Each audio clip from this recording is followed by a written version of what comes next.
Okay, Reggie, I know you saw the segment on Vlad yesterday with Daz where he gave his account of what happened at the amphitheater with Snoop, and then Vlad had told him what he heard about when it came to a court incident with the Outlaws. Um, I know you've heard it. I just wanted to see if you had a response. Yeah. Yeah, I mean, we all kind of know we have an opinion on Daz. Either we for Daz. Like I said, as far as a beat maker or producer, I'm with him. I like Daz production and everything. Not a major fan of him. His rapping, because especially once Corrupt left and went back to Antron, was at Antron. You know, out there hanging with Foxy Brown, and then when he went back to Philly, he, Corrupt wasn't there to help assist him in writing, and so wasn't a major fan then. But hey, man, like I said, Daz, I got a love hate relationship with Daz. I guess just like with Suge. He talk a lot of shit, but I know his heart's not really into it like that. As far as well, before I get into Daz, I got to touch with Vlad the more, Vlad TV, Vlad. I remember someone told me that was, let's just say one of the Outlaws told me this, right? They had some sort of court case with Reggie, and I guess they won. And as they were leaving, Reggie like threw up like the blood sign, like on his way out. All right. So we all know who you're talking about. Every time you say you're an outlaw, that's a close friend of yours. We know you're talking about Edie. Edie from the Outlaws. We had a court proceeding with Edie. We did. And with the Outlaws. But I don't, I mean, I remember they filed some paperwork, but we ain't never went to court. We never went to no hearings. They filed to try to get out of their contract. But then y'all hear the interviews by Napoleon, where Napoleon pretty much said, hey, I went up there to the prison to talk to Suge. Suge told him we were going to release him, which I don't think it did happen at that point. So that's why I think they did file the court paperwork. But don't y'all remember the interview with Edie? I'm sorry, with Napoleon, where he talked about they came up to the recording studio when Suge got out and met with Bone and had Bone and I think I added Flip from OFTB. I think a couple months before that, Edie said he ran into Suge one day when he first came home, and Suge was like, "You guys owe us money," so we didn't really know what was going to happen. But I always been the type of person, if there's a situation, let's try to address it like men, so we figured let's go up there and speak with Suge and Bone, and Flip Side, they wanted to come with us, you know what I mean? But when we got up there, I think we seen Buttrey, we seen like a few other, people and it was good to see these. Trey, I think, was up there, so it was good. Reggie, I think, all of them was up there, so it was good for me to see all these familiar faces, you know what I mean? And I actually, and when it came to that, when that day, I remember I was the one that asked Suge, "Can I speak to you?" So me and Suge, we sat at a table because this studio, they had some tables outside, and I was telling Suge like, we want to get released from the record label, and Suge was like, "But you guys owe us money. You owe me money," and I was just straight up like a man. I said, "I don't feel like we owe you anything." He's like, "Man, I did this album on you guys. I rented this house for you guys. I paid a bunch of money," and I was like, "With an album, you had the chance to release it. You never released it. The house." We were just a bunch of young kids, so of course we destroyed the house, but I still don't feel we owe you any money. And I remember Suge's exact words. I'm going to twist it a little bit because I don't want to, offend no race, but he was like, it's okay, I'm going to get it from the white folks. I guess he meant Interschool Records. They came up there with him when they thought they were, thought Bones was going to come up there and smash, which was funny to us. But don't y'all remember that? And so if there was some proceedings where the Outlaws got dismissed by the judge and we was in court, why did Edie have to come? Like Edie, well, Edie was with him, but why didn't Napoleon have to come? And with Bone and all of them talked to Suge at the studio when Suge got out, when he first came home. And like, I guess that would have been sometime in 2001, the end of 2001. So I don't get it. I don't get it. I have never been one to try to be no gang member. Of course, I hung around Pyrus from Compton because that's where I grew up with. All those dudes from Compton. But I was cool with Rips, Crips, whatever you want to call them, as well. I got in trouble with Crips from Great Street. I was cool with shit.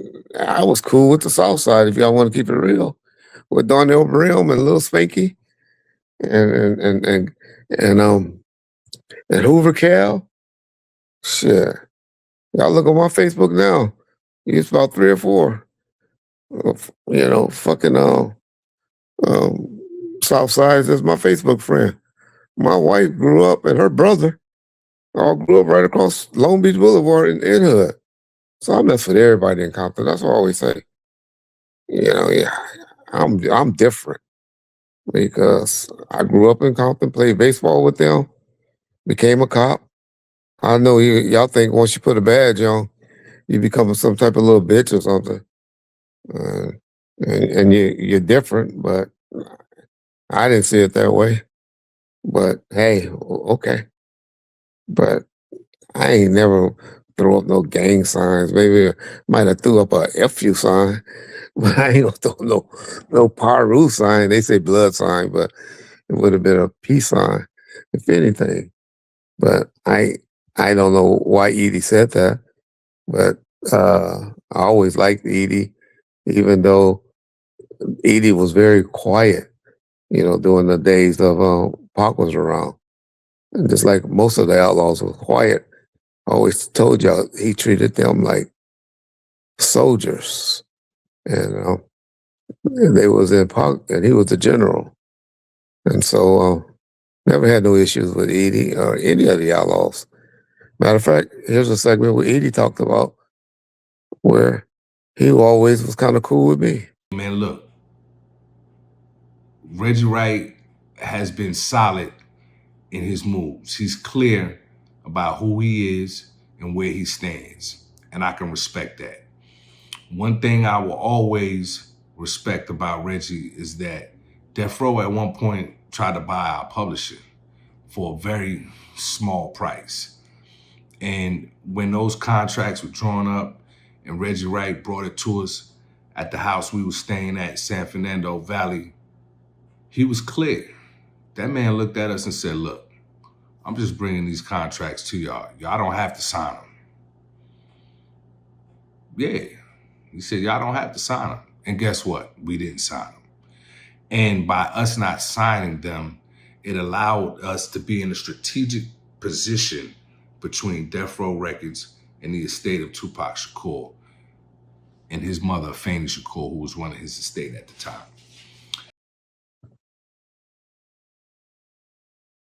If he hated me so much or had some dislike or something like that, or I'm supposed to bang on them or something like that, which he didn't say.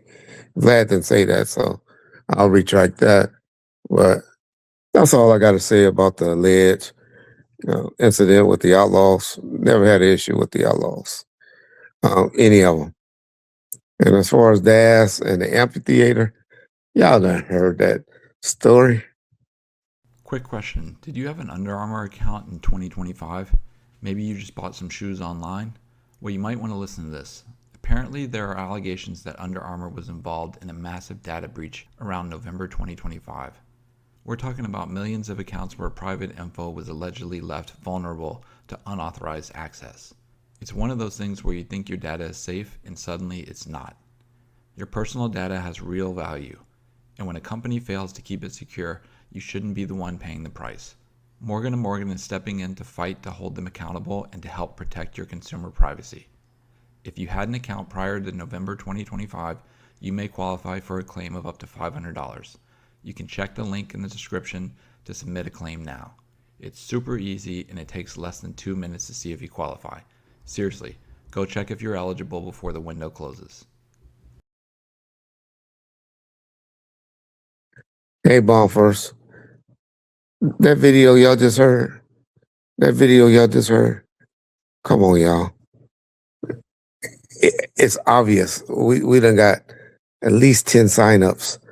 People are getting approved. So take the time to fill it out. Takes about 2 to 3 minutes. And they saying that they're giving away $500 to people that fill out the form and I guess go through their process and getting approved. What would 2 to 3 minutes take a chance to get $500 in the mail one day? Just be like, whoa, it's a nice check. There's something nice to go do. Take 3 minutes to fill it out. Trust your boy Reggie Wright. But back to the subject of the day.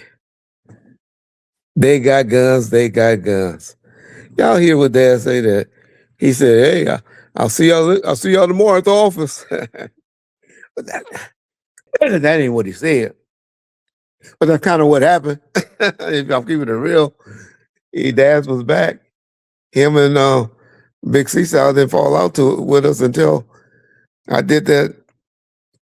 I did that red and blue rag, shaking hands and crossed out. I think Nate Dogg and Snoop Dogg. It's the only time me and Big Seaside ever was disappointed. But shit, Daz came up to the prison and met with Suge. And that's because he had a great idea. Daz had a great idea, which he might be kind of within the future, y'all. Because that nigga wanted to do a video to every song back then in the 90s. Which, if y'all don't know, back in the 90s, if you did 3 videos, you were lucky. 1 was okay. 2 was possible. But 3?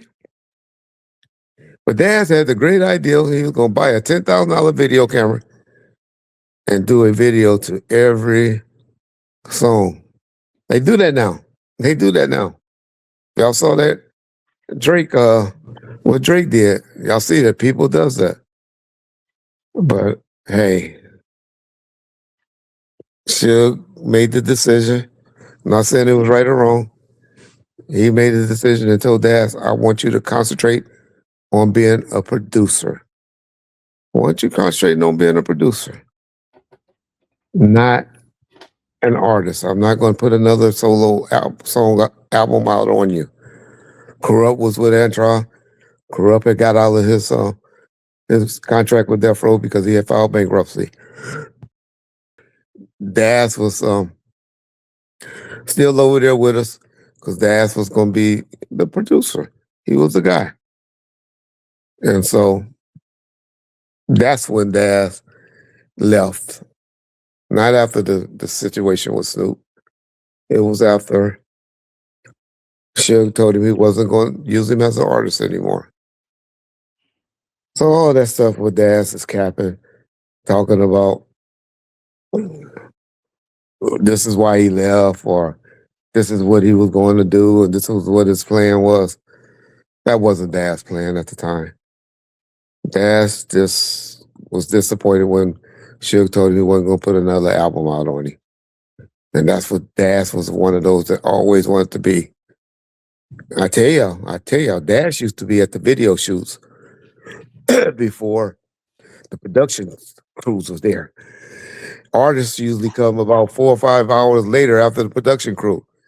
Daz be there when the security there and the production crew was pulling up. I tell y'all, Daz loved to shine. He loved to be seen. He didn't care so much about the gold. He always talking about he got cheated money and all of that. What one of y'all do add it up?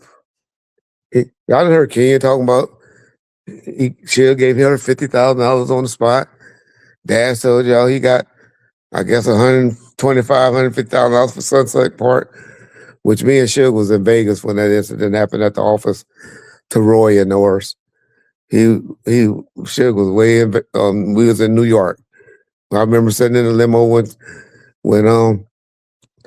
Roy and Norris called and told what happened. And we didn't have a checks at the office. Anybody know that our person that wrote our checks was Steve Cantrock at Gelfand, way in Citrus City. And so I don't even think Suge knew how to fill out a check. No, sure in the hell no, he don't know how to spell $125,000. I know that for a fact. That nigga couldn't spell that. Anyway, so my whole point is that's one of Dad's, lies. But I'm sure they got it worked out. That's how Suge deal with things. You come and complain, you get to it, he'll cut your check. But did y'all hear what Dad say? He was getting between $20,000 and $30,000 a month. Okay, let's say that happened started in '95. Even though we know Dad was around before then and was getting, monthlies probably started in '94 because Murder Was the Case was out. But then, and he was, doing stuff on Murder Was the Case. He did about 4 or 5 tracks. They were getting, when I came around, I remember Dad getting around 15 a month and Corrupt was getting about 14 to 15 in their cars and their houses or their apartments or whatever was getting paid for by Death Row. But they always talking about how bad they were treated and how broke they were. Do y'all know what $20,000 to $30,000 a month was back in the '90s? Monthly? Yeah, I have no idea. I just always tell you, that was Death Row problem. We didn't have a royalty department. We didn't have a royalty department, but all of them motherfuckers, all of them were overpaid. Let's not even talk about all the legal issues that they all had. Quite frankly, Das is one that didn't have no legal issues. But we know Nate Dogg did with the Taco Bells. We know Corrupt did with his situation. We definitely know what Snoop did with his situation. Dr. Dre stayed in trouble. Couldn't keep his hands off of women. And even Suge had his skeletons. He had the same issues as his artists, if I'm keeping it real. But my only point would be, the guys were paid, everybody was happy. People are just making statements like they ain't happy now. The situation with Snoop, y'all done heard me tell it. I done told it about 4 or 5 times. And for those of y'all that believe No Limit Soldiers left them, that wasn't the plan. Master P just thought it was all good. It wasn't like they set up their ass or Snoop and them and just, ran. I seen a lot of people over in Vlad's comment section making it like, Master P didn't know Snoop was going to all of a sudden grow balls and start talking crazy. It's Shock Buncher and them. They was back there trying to holler, just trying to holler at him, telling him, hey, stop dissing the homie. But in the next breath, they asking him for weed. They were going through Snoop in their pockets trying to get weed from him. And so it's just that Snoop all of a sudden grew some balls. Thought he had those No Limit Soldiers around him. And things went another way. But y'all heard how Dad tried to make it sound. It wasn't like that, y'all. Those niggas ran in fear. Read the police report. You'll see that's a man with fear. They said they ran to the police because they remembered them standing over there. They said they ran hollering, they got guns. They got guns. So that's all I got to say. It's in black and white. I didn't write the police report. Sheriffs wrote it that I ain't never met. Y'all read it, comprehend it, and y'all see how much a liar Dad is. DJ Vlad, you trying to build up your content on Reggie Wright name? Nah, I know you better than that. You didn't do that. But we all know it was EDI that told you that. But I think he was mistaken if he didn't make it up. Bomb first. Happy Thursday. Enjoy y'all day.